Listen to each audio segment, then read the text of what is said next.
Do you want an empowering approach to tough conversations at work and in life? Listen to my interview today with Jill Shroyer to find out how you can use tools that make sticky situations much easier.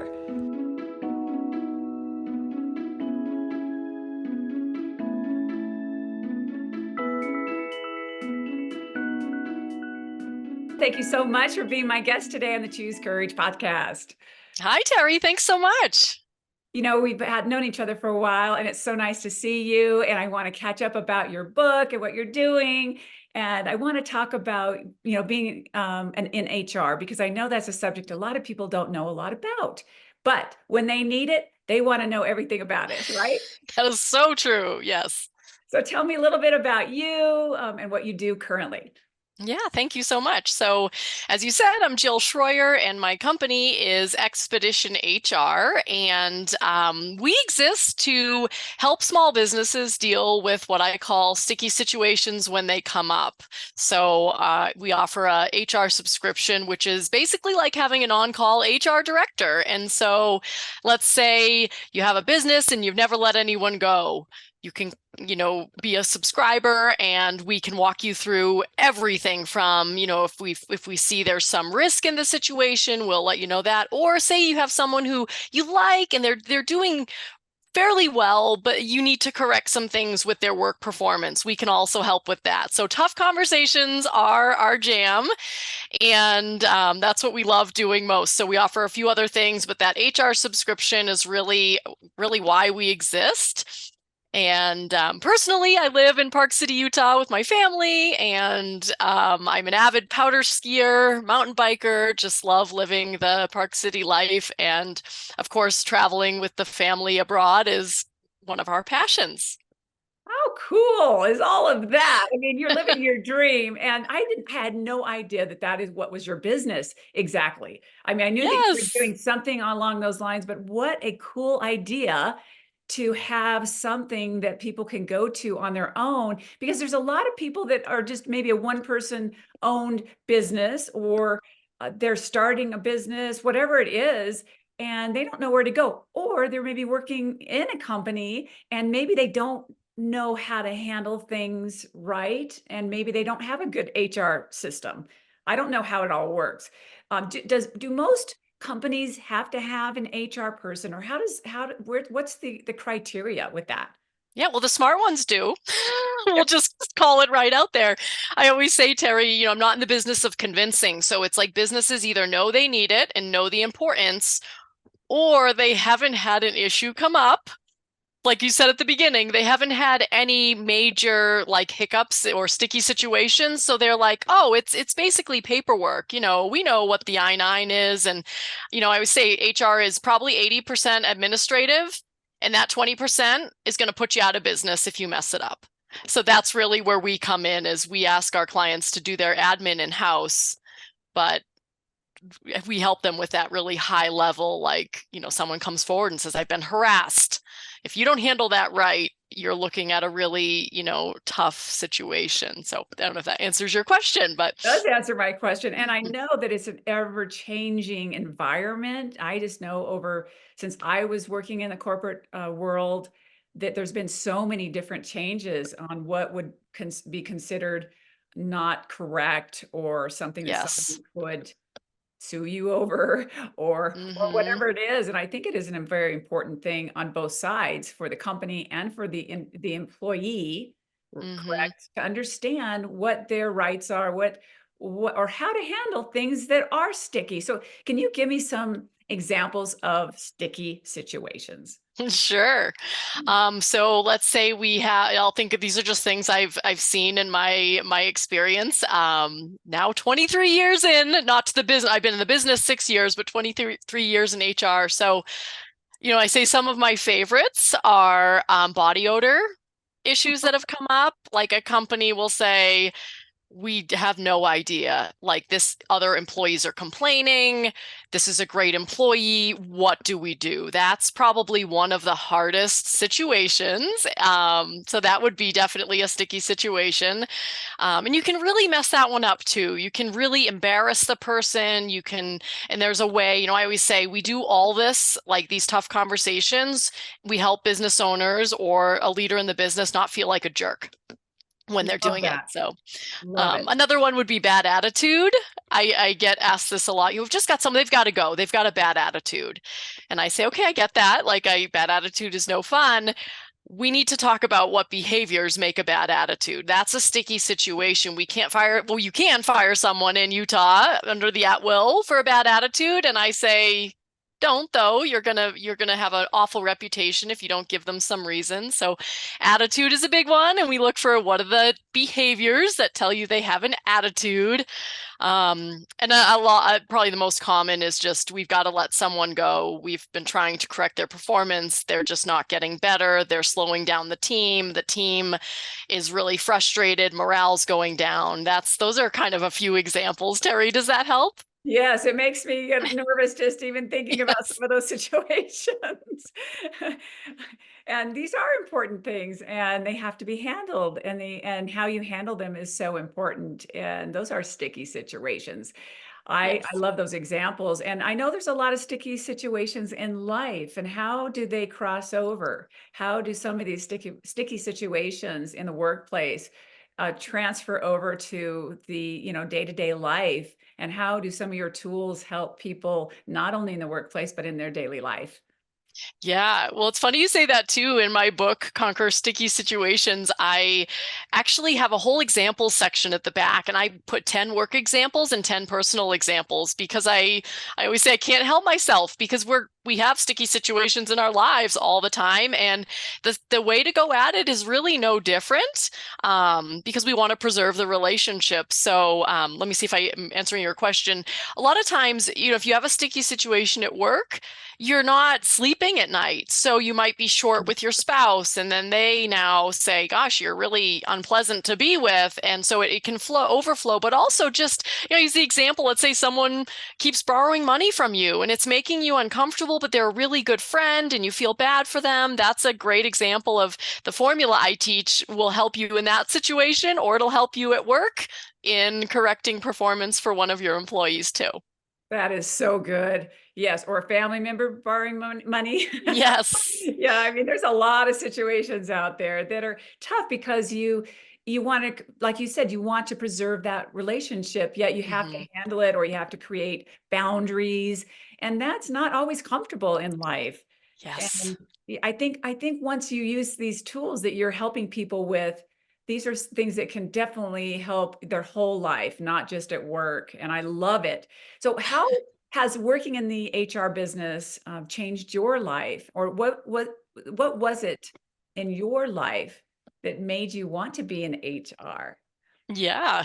Gosh, well, I kind of fell into HR, Terry. I moved out from New England 23 years ago to Utah and really kind of fell into HR. I speak fluent Spanish, and so I got an opportunity at one of the ski resorts helping a lot of the people from South America come in to get all registered to work. And so I kind of fell into it because of this ability to speak Spanish, and then quickly realized I had no idea what HR was. Like most people don't know, like, what even is it? Is it just paperwork? And so I kind of learned through the years that it's a lot of paperwork. There's a lot of administrative, and then wow, there's this little part that's having tough conversations. And through the years, I started getting called out by, the CEO at my company to say, Jill, we need you. We need you for this situation out of, the whole HR team that say, we need Jill on this one because she just has a knack for this and she makes the people feel, good in the process like that. How do we get that? And so even like those above me weren't the ones chosen to handle some of the really tricky situations. So that was probably, I'd say like the first time that really stood out to me was probably, um, 15 years ago when I was working in HR, and then it just kind of kept happening. And I realized I really liked it. And some people would say, why do you like this? Why do you like it when someone is distraught and they need to, be told something or whatever the case? And I just love getting the person from, not sleeping or being anxious to like, a place where they feel at peace and, not they feel psychologically safe at work now because they know what's going on. I mean, that's why I do it. And I also found too, Terry, you mentioned like, the evolution. I got asked to consult by someone 6 years ago, and I literally went home from work that night. I got called from her that on my lunch break. I saw a message from her. And that's when that night I said, I want to be an HR consultant because I get to do this stuff all day long instead of kind of everything that goes along with HR in a workplace. And that the next day I quit my job.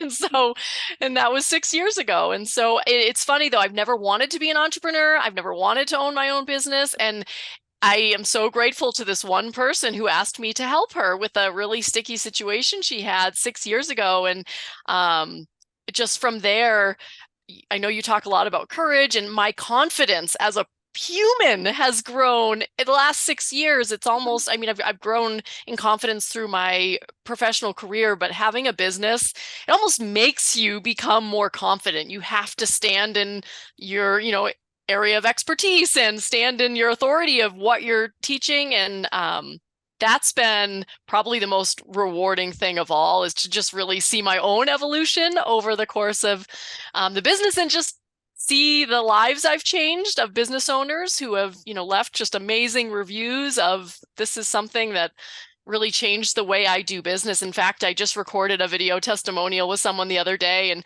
she said, Jill, you've really taught me how to be a business owner and not just an employee in my business. I was like, wow, Wow, that's wow. the best thing to hear. So kind of like serving as a coach almost too. And it's just been really fun. Again, I hope that answered your question, Terry. You That's did, kind you of the did. I background. mean, I just think I love, it does take a lot of guts and courage to go out on your own and pursue something that you're passionate about and make it a business.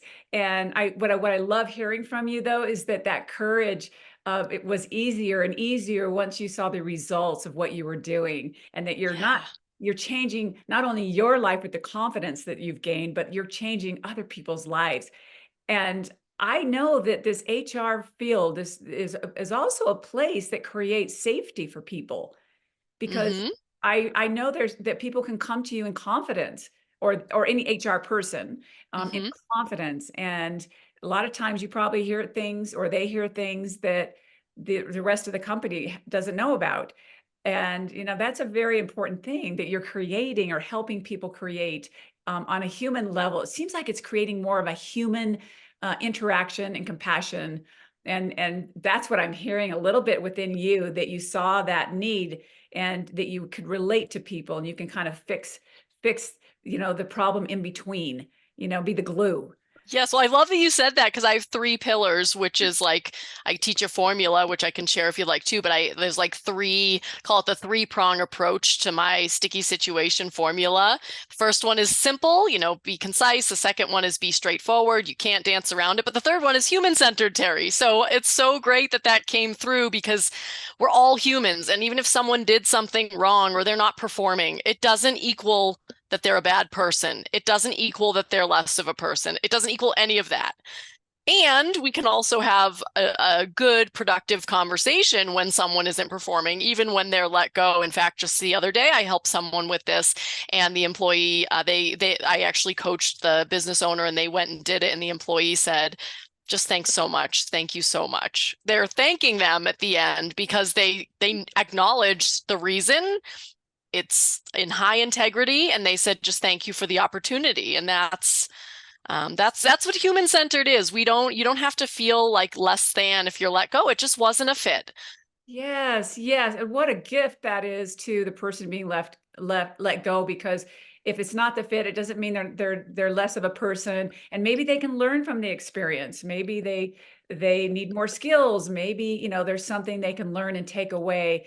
and grow from this experience instead of making it something they don't ever want to think about and feel that, there's something wrong with them. And, that, Hmm. I think a lot of companies could use a little bit more of that.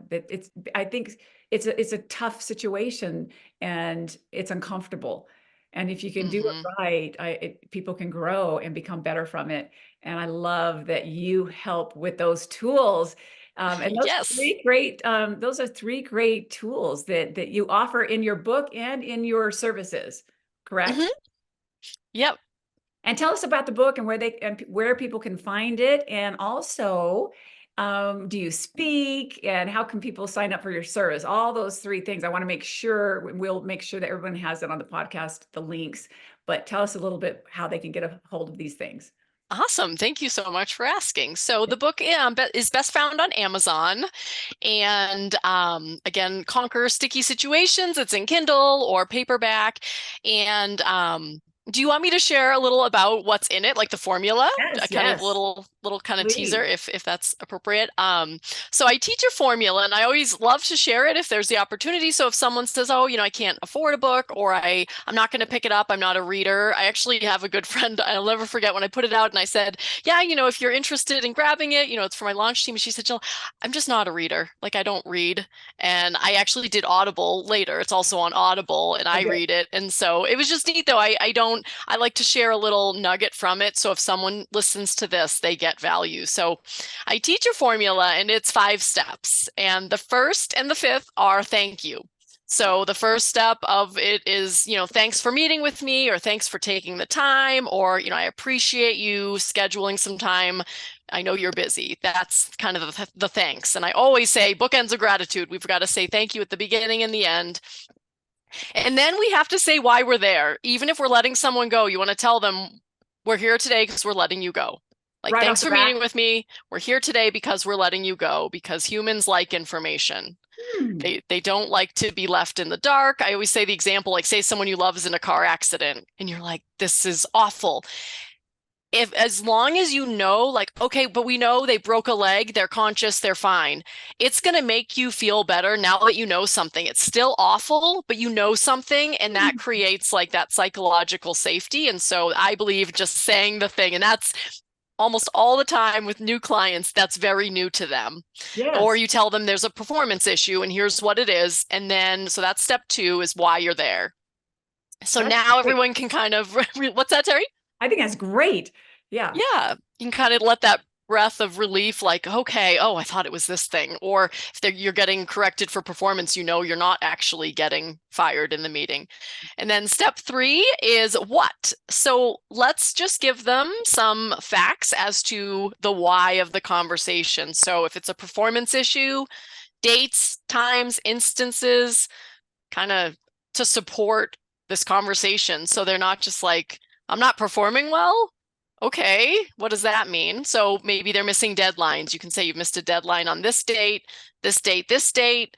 And there's one, just recently that you missed.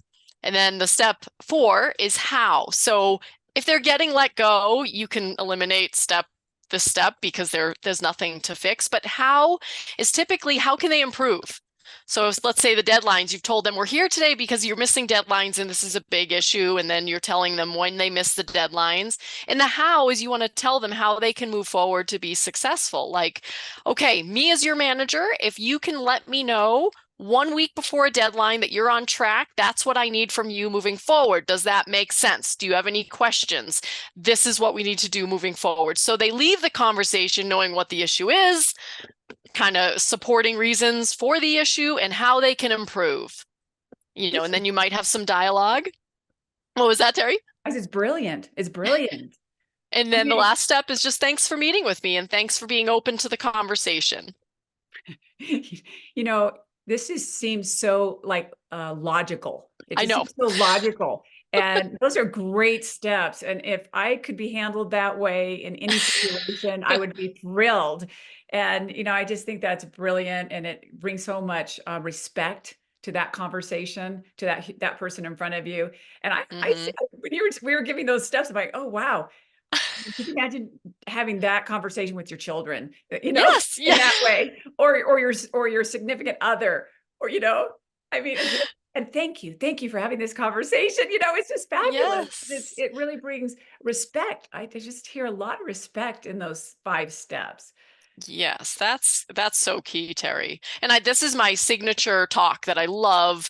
I call it, either a speaking event or a training, however a company wants to call it. And I just call it Navigating Tough Conversations. And it goes through a personal story that kind of tells my journey and things that I used to be really struggling with. And then the formula and that 3-prong approach, the simple, straightforward, and human-centered. And then I even teach, what if it doesn't go as planned? What if the steps don't work? What if they throw a chair at me? What if, I go through all the what if this happens and what if this happens? And so that's really fun and that's gotten some great traction. I'm actually really excited. I'm doing this accredited speaking certification in June. And so I'm going to be sharing more about that in June because I want to make sure kind of, to have the certification before I announce it, but I'm really excited about this. I'm so excited for you because speaking is one of the most thrilling, exciting things. And I can just hear from your voice the passion.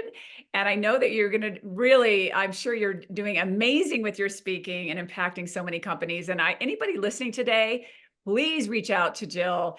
And if you have a company, I think her speech would be amazing. Make yourself, not only your company, but your personal life better by listening to the steps, using them, reading her book, and having her come and speak for your company, and also signing up for her services, which I think are brilliant.